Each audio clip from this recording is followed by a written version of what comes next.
अस्सलामुअलैकुम व्यूअर्स, उम्मीद करते हैं आप सब ठीक होंगे। अल्लाह ताला आपको अपने हिफ्ज़ व अमान में रखे। तो आज हम बात करने वाले हैं ड्यूलॉन कैप्सूल के बारे में, जो 20 मिलीग्राम, 30 मिलीग्राम और 60 मिलीग्राम में अवेलेबल है।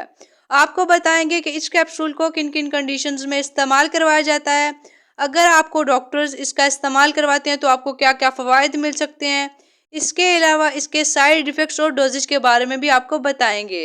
तो सबसे पहले बात कर लेते हैं इस कैप्सूल के यूजेस और बेनिफिट्स के बारे में। तो वो मर्द और ख़वातीन जो मेजर डिप्रेसिव डिसऑर्डर का शिकार हो जाते हैं, उनको इस कैप्सूल का इस्तेमाल करवाया जाता है। यानी अगर कोई भी इंसान बिला वजह उदास रहता हो, इसके अलावा उसका इंटरेस्ट यानी उसकी दिलचस्पी उन चीज़ों में अगर कम हो गई है जिसमें वो पहले बहुत ज़्यादा दिलचस्पी लेता था, तो ऐसी कंडीशन में इस कैप्सूल का इस्तेमाल करवाया जाता है ताकि जो आपको मेजर डिप्रेसिव डिसऑर्डर के सिम्टम्स आ रहे हैं उसको कम किया जा सके और आपका ये प्रॉब्लम सॉल्व हो सके। इसके अलावा इस कैप्सूल का इस्तेमाल जनरलाइज एंग्जाइटी डिसऑर्डर में करवाया जाता है। ये एक ऐसी कंडीशन होती है जिसमें इंसान बहुत सारी चीज़ों को सोचता है और फिर उन चीज़ों को लेकर परेशान रहता है, उसको बेचैनी महसूस होती है और वो उदास रहता है और परेशान रहता है। तो ऐसी कंडीशन में भी इस कैप्सूल का इस्तेमाल करवाया जाता है ताकि आपकी इस प्रॉब्लम को सॉल्व किया जा सके। इस कैप्सूल का इस्तेमाल डिप्रेशन के मरीजों को करवाया जाता है।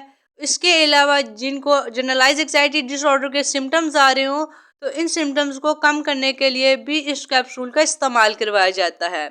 इसके अलावा वो मर्द और ख़वातीन जिनको शुगर की वजह से पेरिफेरल न्यूरोपैथिक पेन हो रही हो, यानी उनकी नर्व डैमेज होने की वजह से अगर उनको पेन हो रही हो, तो उस पेन को मैनेज करने के लिए इस कैप्सूल का इस्तेमाल डॉक्टर्स आपको करवा सकते हैं।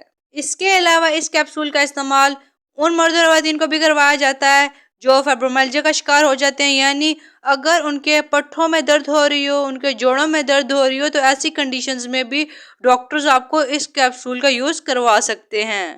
तो बेसिकली ये कैप्सूल आपके मूड को इम्प्रूव करने में आपकी मदद करता है, आपके मूड को रेगुलेट करने में आपकी हेल्प करता है।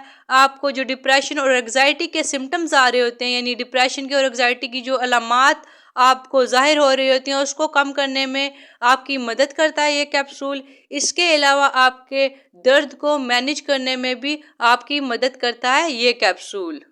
ये इस कैप्सूल के यूजेस और बेनिफिट्स हैं। अब बात कर लेते हैं इस कैप्सूल के साइड इफ़ेक्ट्स के बारे में। तो जो कॉमन से साइड इफ़ेक्ट्स आपको फील हो सकते हैं, उसमें नोज़िया है, हेडेक है, डिजीनेस यानी आपको चक्कर आ सकते हैं। इसके अलावा फटीग यानी आपको थकन महसूस हो सकती है। इसके अलावा ड्राई माउथ है। इसके अलावा स्वेटिंग है, कॉन्स्टिपेशन यानी आपको कब्ज़ का सामना करना पड़ सकता है, या आपको इंसोम्निया यानी नींद लेने में डिफ़िकल्टी आ सकती है। तो ये इस कैप्सूल के कॉमन से साइड इफ़ेक्ट्स हैं। अगर बात करें डोजेज के बारे में, तो डोजेज का इंतखाब आपका डॉक्टर आपकी कंडीशन को देखते हुए करता है कि आपकी कंडीशन क्या है और आपको कितने मिलीग्राम की ज़रूरत है।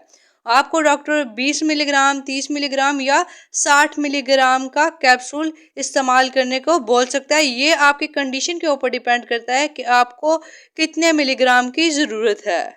जितनी भी डोज डॉक्टर ने आपको रेकमेंड की हो, उसको आपने क्या करना है कि 1 गिलास पानी के साथ खाना खाने के बाद लेना है, या जिस तरह से आपके डॉक्टर ने आपको ये कैप्सूल लेने का बोला हो उसी तरह से आपने लेना है।